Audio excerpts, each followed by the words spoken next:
Masood exclusive.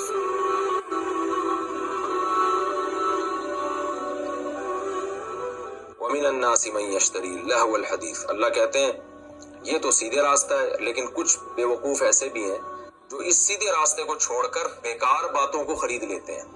لہو الحدیث وہ باتیں جن کا نہ دنیا میں کوئی فائدہ نہ آخرت، بیکار باتیں۔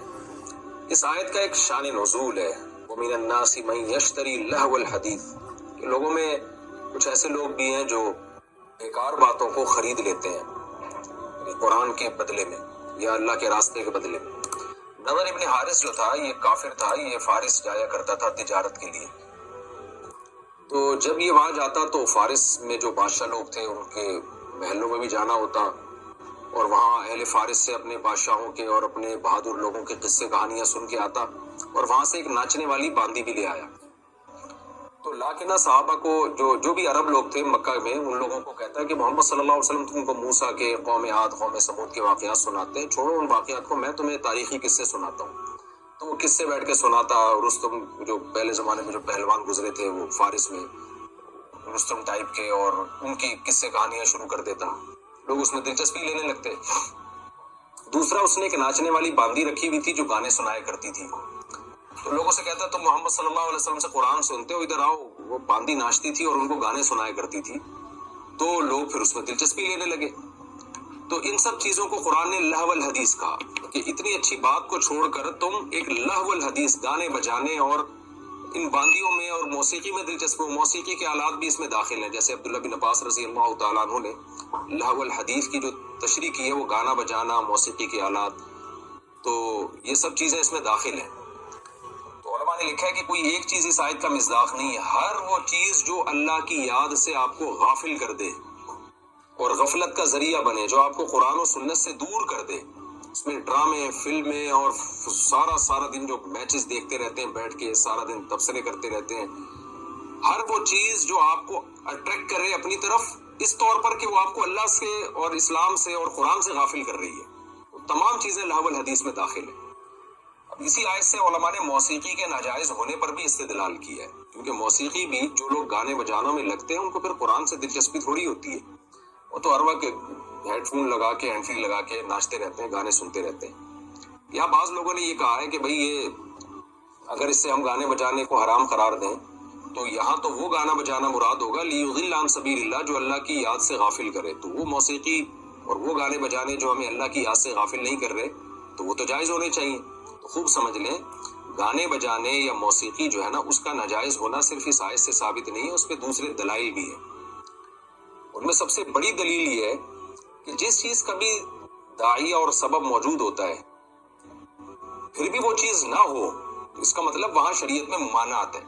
دنیا کی ہر قوم میں موسیقی رہی ہے، اور یہ ایسی چیز ہے جس کی طرف انسان مائل ہوتا ہے، لیکن ہم دیکھتے ہیں نبی صلی اللہ علیہ وسلم کے دور میں صحابہ میں کوئی ایک صحابی بھی ہمیں نہیں ملتا جس سے کوئی ایک بانسری تک کا ہمیں ثبوت مل جائے، ایک باجے تک کا ہمیں ثبوت مل جائے۔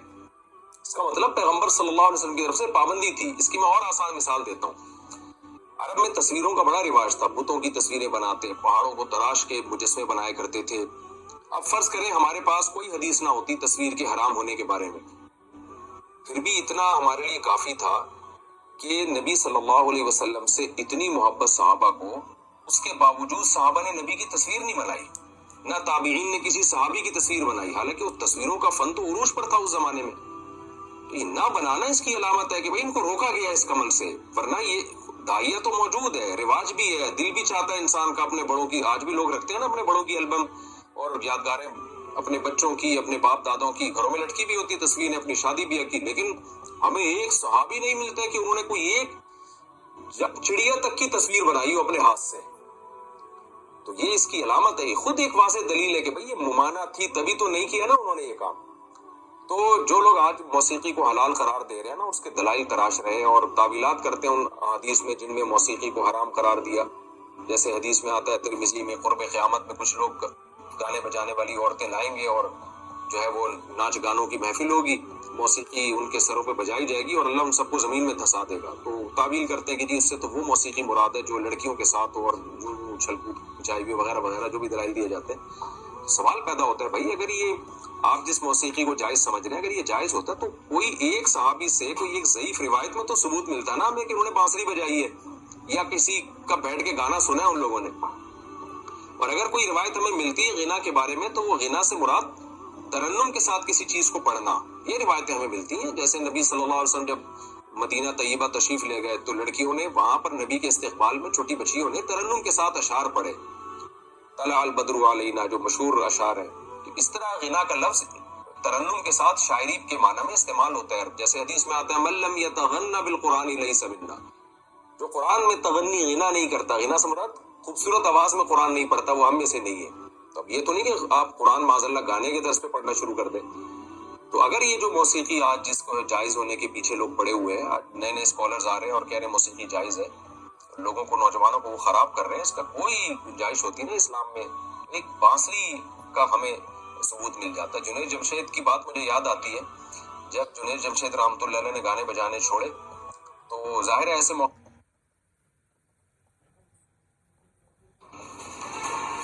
And we're back in third quarter planning. Adams is quarterbacking this project.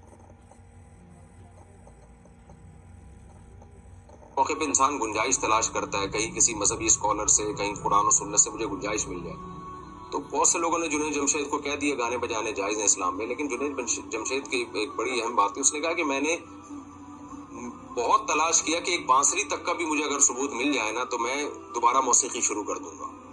تو میں نے تلاش کیا, کہیں بھی کسی اسکالر نے بانسری تک کا بھی مجھے حدیث سے ثبوت نہیں دکھایا کہ صحابہ یا تابعین میں سے کسی نے بانسری بھی استعمال کی. اس سے پتہ چلتا ہے اسلام موسیقی کو پسند نہیں کرتا. اور یہاں بھی اللہ تعالیٰ نے جیسے عبداللہ بن عباس کی جو تفسیر ہے اس کے مطابق لہو الحدیث میں یہ غنا, گانے بجانے اور موسیقی کے آلات شامل ہیں.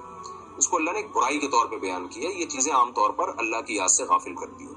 ہاں کچھ موسیقی ایسی ہے جس کے جواز میں اختلاف ہے, جیسے کہ جنگ کے موقع پر جو دف بجایا جاتا ہے یا لوگوں کو ابھارنے کے لیے جنگ کے موقع پر جو ہے وہ دف ڈھول وغیرہ بجایا جاتا ہے یا اس طرح کا کوئی ترانہ گایا جاتا ہے, تو ایسے موقع پر پھر فقہا کا اختلاف ہے.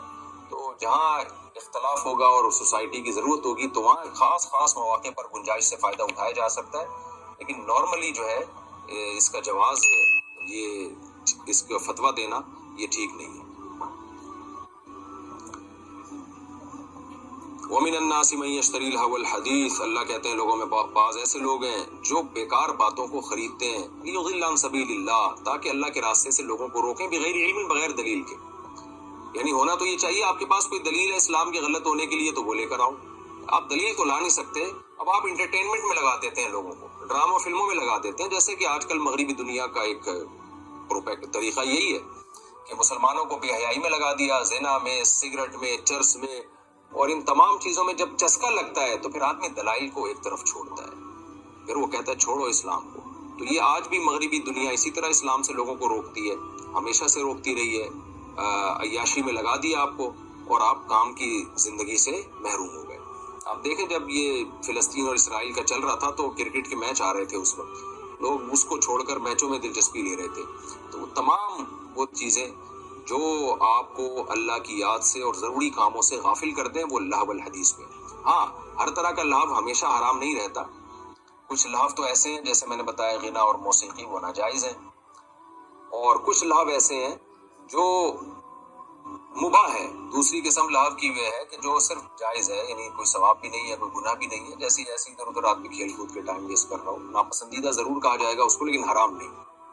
اور تیسری لہو کی قسم وہ ہے جو مستحب ہے, وہ دیکھنے میں لہو ہے, حقیقت میں وہ لہو نہیں ہے. جیسے وہ کھیل جو دماغی صحت کے لیے ضروری ہے تاکہ آپ اپنے دماغ کو مفید کاموں میں استعمال کر سکیں, دماغ اس کے بغیر آپ کا فریش نہیں ہوتا, تو وہ صرف جائز نہیں, نیت اچھی ہو تو وہ ثواب بھی ہے.